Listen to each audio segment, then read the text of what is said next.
शत्रु की छाती पर। कैसे किले के पार कूदी थी इन दीवारों से पूछो। पीड़ा से दिल मिलाता, गौरव से झिल मिलाता, मैं झांसी का किला हूं।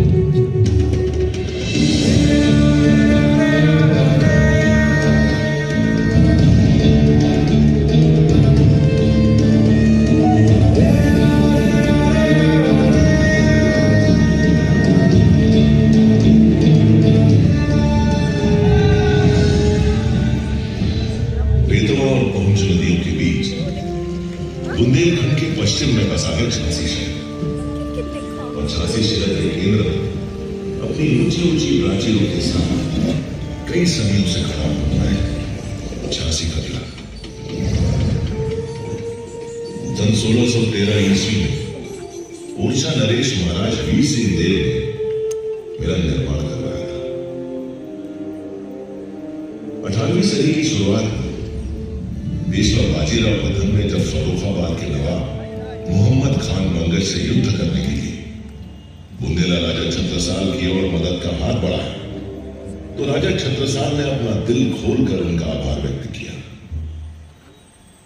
पेशवा बाजीराव प्रथम को झांसी के साथ कुछ और भी क्षेत्र भेंट में दिए गए। इस तरह झांसी रजवाड़ा मराठा साम्राज्य में ढल गया और ध्वज बदल गया।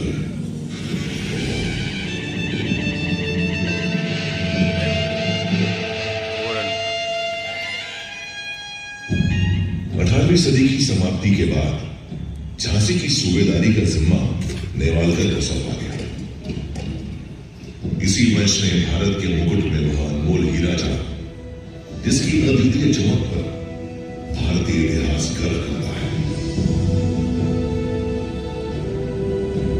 नेवालकर वंश ही वह वंश था जिसकी कहानी का सबसे महत्वपूर्ण अध्याय बनी झांसी की रानी लक्ष्मीबाई, भारत के प्रथम स्वतंत्रता संग्राम की नायिका। मोरपंत दानवे एक प्रतिष्ठित ब्राह्मण थे। उनकी पत्नी भागीरथी ने एक कन्या को जन्म दिया। पिता ने नाम रखा मणिकर्णिका। सबकी चहेती मणिकर्णिका को मां प्यार से मनु कहकर बुलाती थी और पेशवा बाजीराव द्वितीय छबीली कहकर पुकारते थे। चुन्ना जी की मृत्यु उपरांत मोरोपंत दानवे जी काशी से बिठूर आ गए थे, जहां वे पेशवा बाजीराव द्वितीय के लिए काम करते थे। नटखट मासूम मणिकर्णिका सबकी चहेती थी, लेकिन कमाल है वह नहीं खेलती थी लट्टू या गिट्टी से। उसे तो लगाव था काशी की संस्कृति और मिट्टी से। उसे प्रेम नहीं था एकांत की अटारी से। वह तो मैदान में खेलती थी बर्छी, ढाल, कृपाण और कटारी से। ज्ञान लेने के लिए नहीं जाती थी इस तक या उस तक। उसकी शिक्षिकाएं थी उस तक। किसे पता था इस छबीली मनु का रिश्ता झांसी से जुड़ने वाला है। झांसी के गणेश मंदिर में 19 मई 1842 के शुभ दिन पर नेवालकर के महाराज गंगाधर राव से उनका विवाह हुआ और मेरे आंगन में जब उनका प्रवेश हुआ तो लगा मानो साक्षात लक्ष्मी का आगमन हुआ है। काशी की मणिकर्णिका को झांसी ने नया नाम दिया, लक्ष्मीबाई।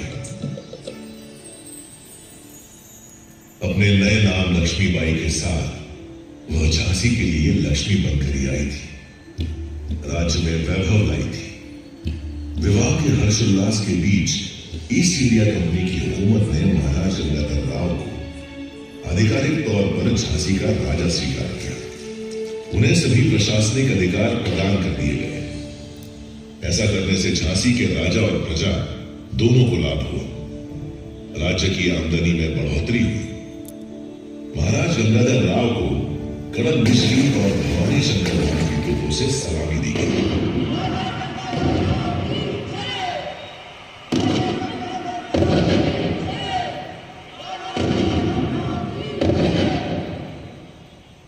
महाराज गंगाधर राव एक कुशल प्रशासक थे, काफी उदार और कला प्रेमी थे।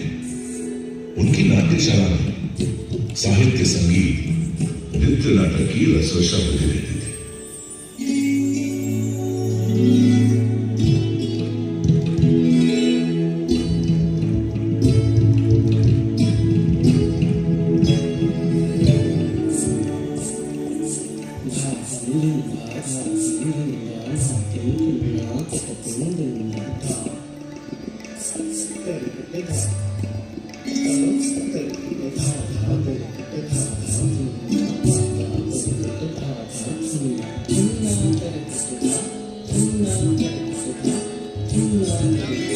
एक लोग नाट्यशाला में मधुर संगीत की स्वर लहरियां गूंजा करती थी, तो दूसरी ओर कारावास में कठोर दंड पाए हुए अपराधियों की चीख पुकार दिल दहलाती थी।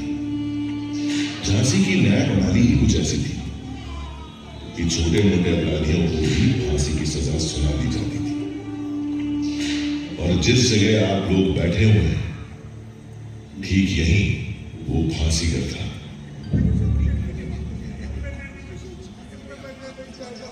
एक दिन रानी लक्ष्मीबाई सुबह सुबह शिव पूजन के लिए इधर से जा रही थी। उन्होंने फांसी सजा याफ्ता एक अपराधी की चीखें सुनी। उनका मन विचलित हो गया।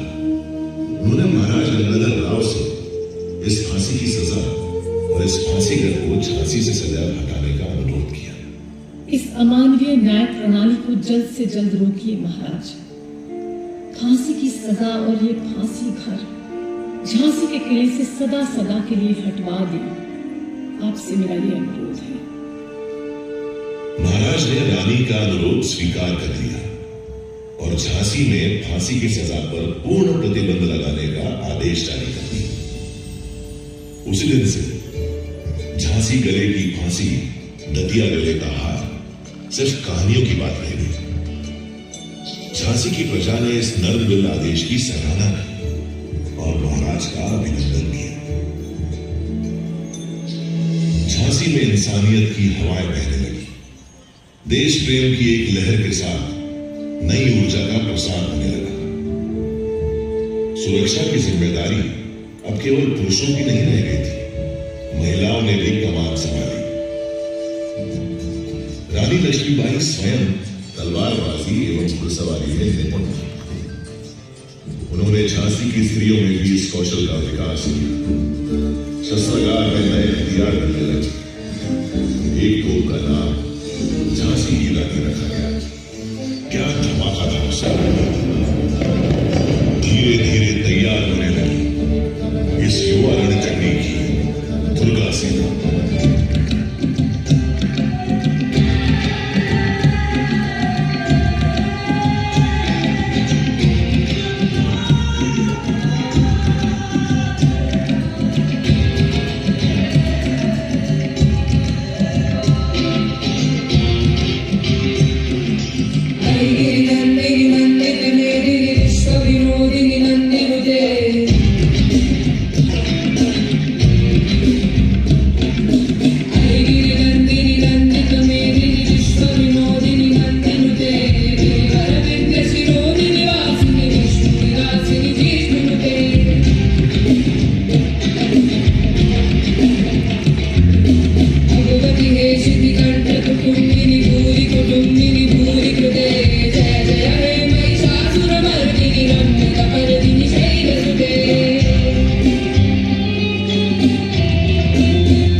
नाट्यशाला में दो कुशल नृत्यांगनाएं थी, मोतीबाई और जूही।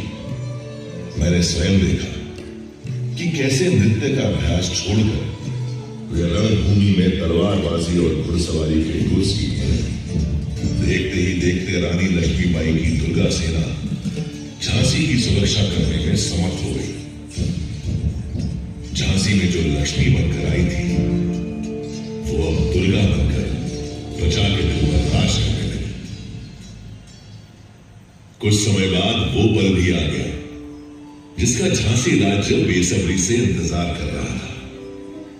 रानी लक्ष्मीबाई की गोद भर गई। झांसी राज्य को उसका उत्तराधिकारी मिल गया।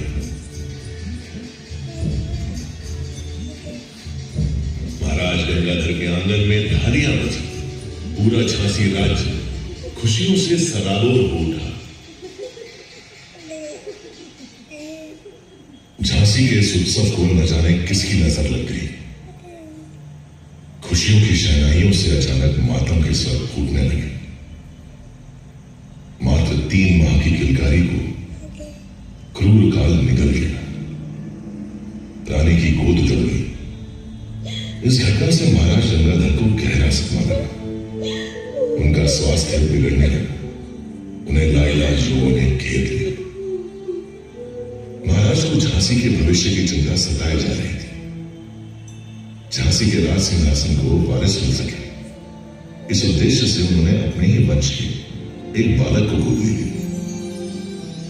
महाराज गंगाधर और रानी लक्ष्मीबाई ने इस दत्तक पुत्र का नाम रखा दामोदर राव। अभी झांसी के भविष्य की सुरक्षा डामाडोल ही थी कि झांसी के वर्तमान का सूरज भी बुझ गया। असमय निधन हो गया महाराज गंगाधर राव का। रानी लक्ष्मीबाई ने किसी तरह होश संभाला। तब उन्होंने पीड़ा के आंसुओं को पोंछकर एक संरक्षक के रूप में झांसी की बागडोर अपने हाथों में ले ली।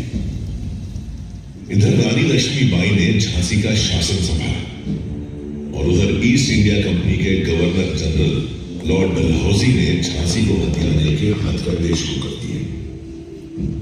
झांसी में तैनात अपने पॉलिटिकल असिस्टेंट मेजर एलिस के जरिए रानी तक अपना फरमान पहुंचाया।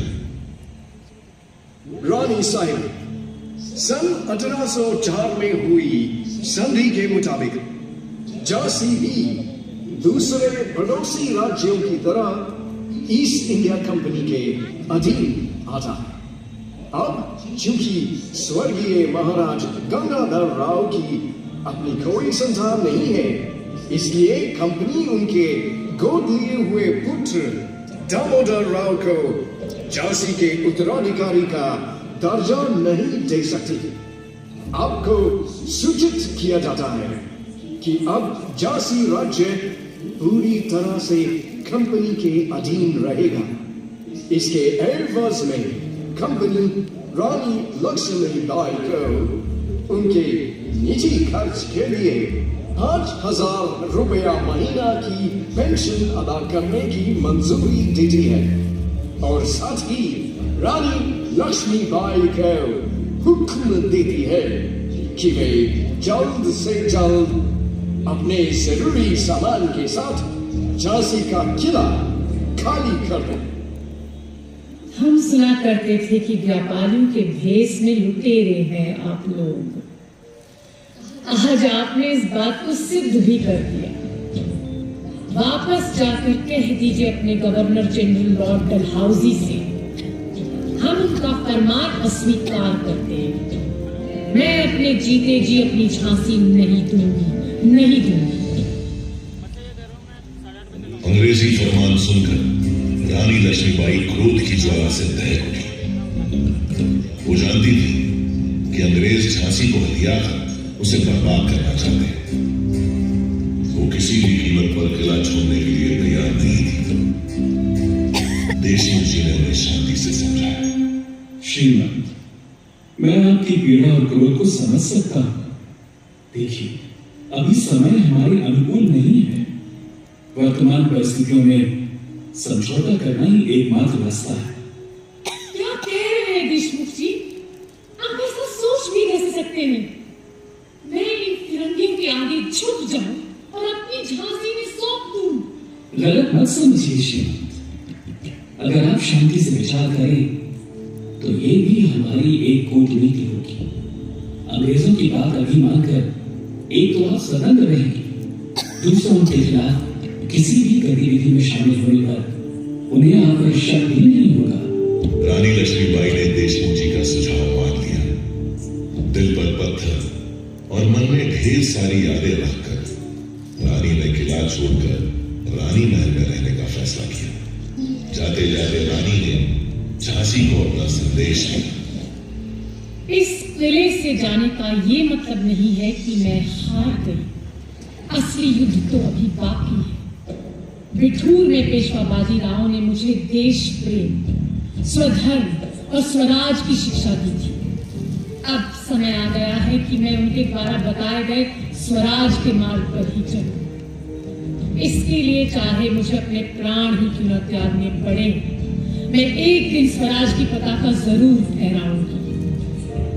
गीता में लिखा है, हतो वा प्राप्स्यसि स्वर्गम चित्वा वा भोक्ष्यसे महीम तस्मादुत्तिष्ठ कौन्तेय युद्धाय कृत निश्चय।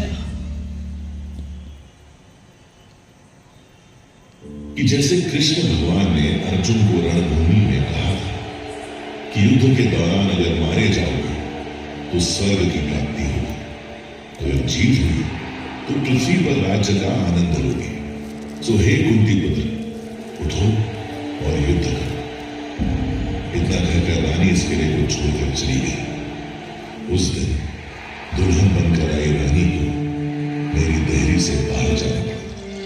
मेरी दीवारें फूट कर हुई, मेरी प्राचीर की छाती पर बदनुमा दाग की तरह गाड़ दिया गया फिरंगी हुकूमत का झंडा।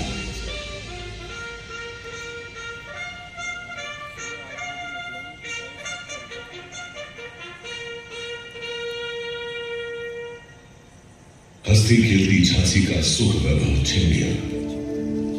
अंग्रेजी हुकूमत ने न केवल आम जनता को प्रताड़ित किया, बल्कि रानी का अपमान करने का भी कोई मौका नहीं छोड़ा। रणनीति के अनुसार रानी अपमान का यह कड़वा घूंट पीने के लिए मशगूल थी। इस कठिन समय में एक दिन पेशवा नाना साहब का संदेशा लेकर रानी के पिता मोरोपंत जी उनसे मिलने आए। बेटी मनु, पेशवा का तुम्हारे लिए संदेश है कि तुम्हें झांसी राज्य की कमान संभालनी होगी।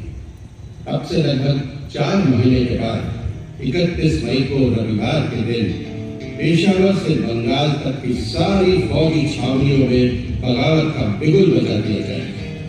तुम्हें इस जंग के लिए तैयार रहना होगा। अब्बा साहब, पेशवा को कहें कि वे निश्चिंत रहे। इस जंग का तो हमें बड़ी बेसब्री से इंतजार था। लेकिन समय से पहले ही 29 मार्च को मंगल पांडे के नेतृत्व में बैरकपुर की छावनी में अंग्रेजों के खिलाफ हल्ला बोल दिया गया।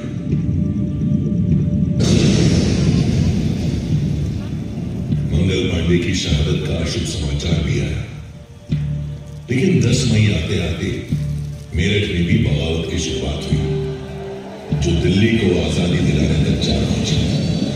अब बारी थी झांसी।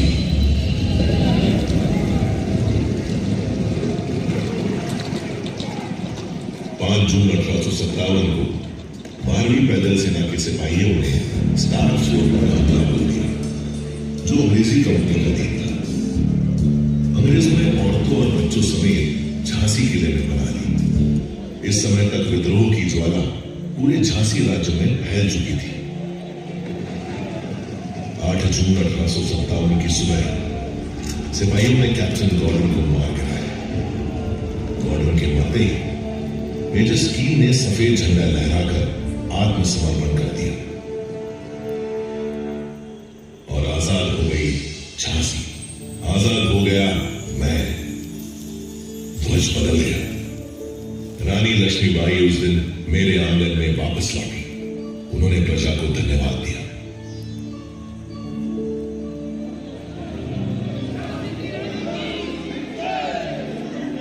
मुझे गर्व है आप सभी पर, आपके हौसलों पर, आपकी बहादुरी पर। अगर आप लोग इस लड़ाई में अंग्रेजों के खिलाफ खड़े न होते तो हम ये जंग कभी नहीं जीत पाते। लेकिन याद रहे, खतरा अभी पूरी तरह से टला नहीं है। हमें चौकन्ना रहना होगा। अंग्रेज कभी भी पलटवार कर सकते हैं। हमें झांसी को फिर से उन्नति की राह पर लाना है। झांसी के विकास का काम शुरू हो गया। इस दौरान रानी लक्ष्मीबाई ने हर चुनौती का सामना अपनी बुद्धिमत्ता से किया। हर तरह की घटनाओं से जूझते हुए रानी लक्ष्मीबाई स्वयं को मजबूत कर ही रही थी कि एक दिन मोतीबाई एक बुरी खबर लेकर आई। श्रीमंत, हमें अपने सूत्रों से पता चला है कि पूरे देश में बगावत की आग को अंग्रेजों ने बुझा दिया है।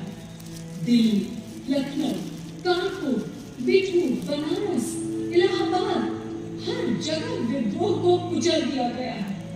यहाँ तक कि शहंशाह हिंदुस्तान बहादुर शाह जफर को लाल किले में मुकदमा चलाकर उन्हें देश निकाला दे दिया गया है। उन्हें रंगून भेजा जा रहा है। श्रीमान, बुरी खबर लाई मोतीबाई, बहुत बुरी। क्या तुम्हारे पास तात्या और पेशवा की कोई खबर है? जी हाँ श्रीमान, पता चला है कि तात्या और राव साहब तो अपने 20,000 सिपाहियों के साथ काफी में डटे हुए हैं। लेकिन क्या मोतीबाई, लेकिन क्या? लेकिन श्रीमान, बिठूर और कानपुर की लड़ाई के बाद से नाना साहब और अजीमुल्लाह खां को कुछ पता नहीं कि वे लोग कहाँ हैं। हे भगवान, वे दोनों जहां भी हो सुरक्षित। अंग्रेजी फौज किस ओर बढ़ रही है? क्या इसकी भी कोई खबर मिली है?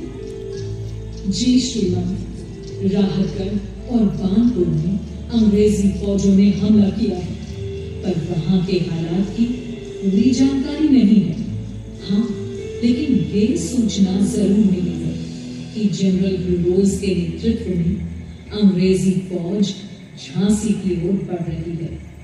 हमें पता था हमें कि ये फिरंगी लौटेंगे। हमें अब पूरी तैयारी कर लेनी चाहिए। मोतीबाई, चुई को हमारा संदेश लेकर तात्या के पास कालपी भेजिए तुरंत। वो तात्या से कहें कि जब अंग्रेज झांसी पर हमला करें तब तात्या अपनी फौज के साथ अंग्रेजों पर पीछे से धावा बोल दें। इस तरह इन अंग्रेजों को संभलने का मौका नहीं मिलेगा। जी श्रीमान। राहतगढ़ से भी बुरी खबर ही आई। अंग्रेजों ने वहां भाई फाजिल मोहम्मद खां को फांसी पर चढ़ा दिया था। उनके भाई अपने रिसालदार गुल मोहम्मद और लगभग 400 सिपाहियों के साथ झांसी पहुंचे। उन्होंने रानी लक्ष्मीबाई से अनुरोध किया कि वे अंग्रेजों के खिलाफ लड़ाई करने के लिए उन्हें अपनी सेना में शामिल होने का मौका दें। रानी ने भरोसा किया, अपनी सेना में शामिल कर लिया। 23 मार्च 1858 के दिन अंग्रेजों ने झांसी पर हमला बोल दिया।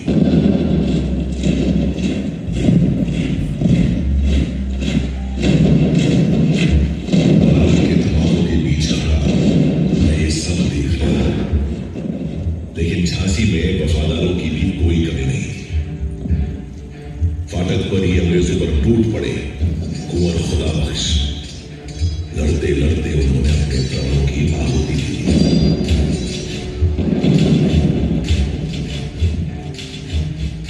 रणनीति के अनुसार तात्या टोपे ने बेतवा के किनारे 1 अप्रैल 1858 को अंग्रेजों पर धावा बोल दिया, लेकिन अंग्रेजी फौज ने उन्हें पीछे खड़े किया।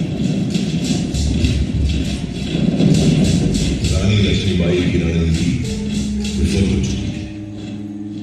अब उन्हें स्वयं ही अंग्रेजों का सामना करना था। रानी लक्ष्मीबाई और उनकी सेना युद्ध के लिए तैयार थी, लेकिन विश्वासघात के लिए नहीं। लड़ाई के 11वें दिन पीर अली और दुल्हांजू ने किले का ओछा द्वार खोल दिया।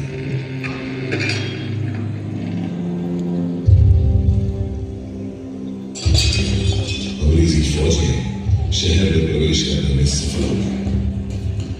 इधर किले के बुर्ज पर पहले गौस खां और फिर थोड़ी देर बाद मोतीबाई भी शहीद हुई।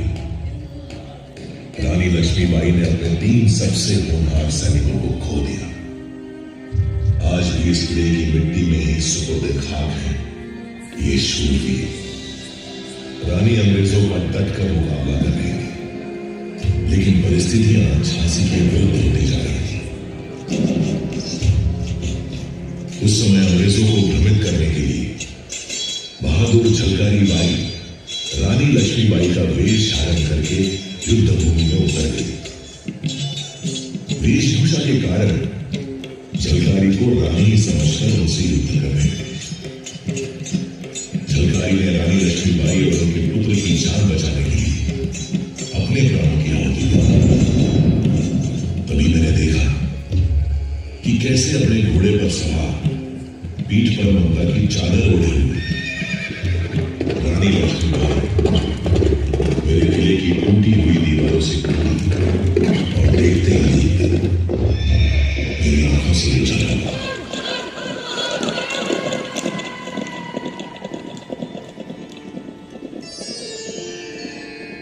उस काली रात को मुझे झांसी से जाना पड़ा था, लेकिन मैंने प्रण लिया था कि जब तक जीवित हूं तब तक मातृभूमि की रक्षा के लिए लड़ती रहूंगी।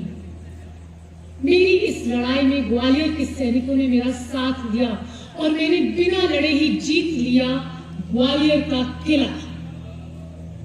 ग्वालियर की जीत स्वराज के लिए सिर्फ एक कदम है। हमारी लड़ाई इन फिरंगियों से है जो हमारे देश में घुस आए हैं। हमें इन्हें अपने देश से बाहर निकालना है और स्वतंत्र भारत का जो सपना हम सब ने मिलकर देखा है उसे पूरा करना है। भारत भूमि के वीर जवानों, अब वक्त आ गया है मातृभूमि का ऋण उतारने का। तो हो जाओ तैयार अंतिम युद्ध के लिए। हर हर महादेव।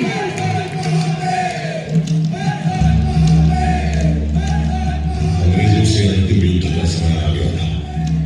मुंदर, देशमुख, जवाहर सिंह, रघुनाथ सिंह और गुल मोहम्मद रानी के साथ थे। सूरज निकलते ही जंग शुरू हो गई। रानी लक्ष्मीबाई की तलवार के आगे दुश्मनों के पैर उठने लगे। पहला पहर रानी लक्ष्मीबाई के पक्ष में था।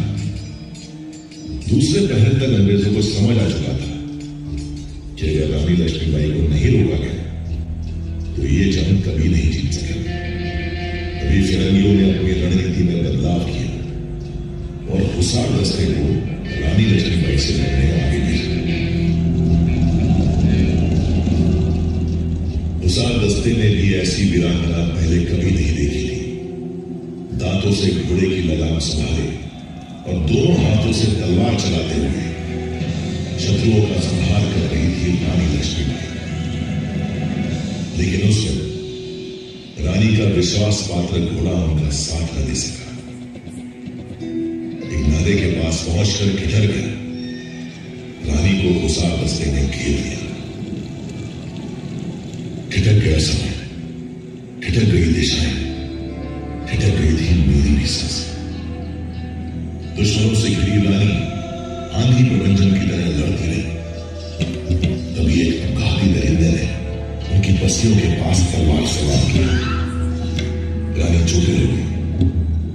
उनके शरीर से खून बह रहा था, पर वो तो खूब लड़ी मर्दानी, वो तो झांसी वाली रानी थी। घाव खाकर भी पूरे घाव और छाप से लड़ते रहे। एक एक कर शत्रु धराशायी हो गए थे। किसी ने उनके सिर पर वार किया। इस बार उनकी आंख सफेद हो गई, जब उन्हें ठीक से दिखाई नहीं दे रहा था। फिर भी रानी डटी रही। हुसारों का सफाया करते हुए तभी गुल मोहम्मद और बाकी साथी रानी के पास पहुंचे। सबने देखा कि रानी नख से शिख तक खून से लथपथ है। देखते देखते रानी घोड़े की पीठ पर लड़ गई। मेरे मन में गूंज रहे युद्ध शुरू होने से पहले रानी के शब्द। आज ही युद्ध का अंतिम दिन हो सकता है। अगर मैं मर जाऊं तो तुम्हें मेरे पुत्र दामोदर की रक्षा करनी होगी। याद रहे, चाहे कुछ भी हो जाए, मेरी मौत के बाद कोई भी फिरंगी मेरे शरीर को छूने ना पाए। गुल मोहम्मद ने रानी के घोड़े की लगाम संभाली और उन्हें जंग के मैदान के दूसरी ओर बाबा गंगादास जी की कुटिया में ले गया। रानी की हालत नाजुक थी। बाबा गंगादास ने उनकी नब्ज पकड़ी तो उनकी आंखों में नमी साफ दिखाई देने लगी। हम सब जिस घड़ी की कल्पना भी नहीं कर सकते थे, वो घड़ी हमारे सामने थी। बाबा ने रानी के मुंह में गंगा जल डाला। थोड़ी देर में रानी की आंख खुली। उनके आखिरी शब्द थे, हर हर महादेव और ओम नमो वासुदेवाय। वो हमें और अपनी जान से भी ज्यादा प्यारी मातृभूमि को छोड़कर सदा के लिए चली गई। रानी लक्ष्मीबाई की देह पंचतत्वों में विलीन हो गई, लेकिन रानी की शौर्य का था धरती आकाश की सीमाओं के पार कण कण में समा गई। रानी की समय के बंधनों को लांघकर आज भी हमारे सामने मौजूद है। लोग कहते हैं कि उस दिन रानी मर गई थी, लेकिन मैं जानता हूं उस दिन रानी लक्ष्मीबाई युगों युगों तक अमर हो गई थी, सदैव वीरता की मिसाल बनकर जीने के लिए।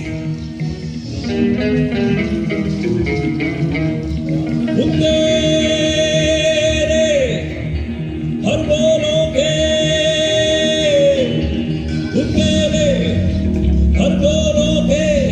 वो हमने सुनी कहानी है।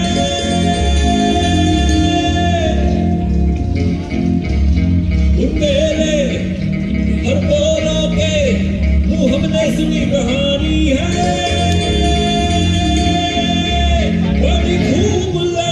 बड़ी खूब लड़ी मर्दानी, वो तो झांसी वाली रानी है।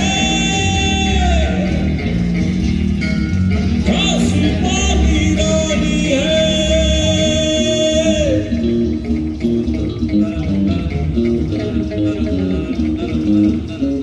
कानपुर के नाना की मुंह बोली बहन छबीली थी। नाना के संग पढ़ती थी, वो नाना के संग खेली थी। पर्ची लाल कृपाण कटाई उसकी यही सहेली थी। वीर शिवाजी की गाथाएं उसको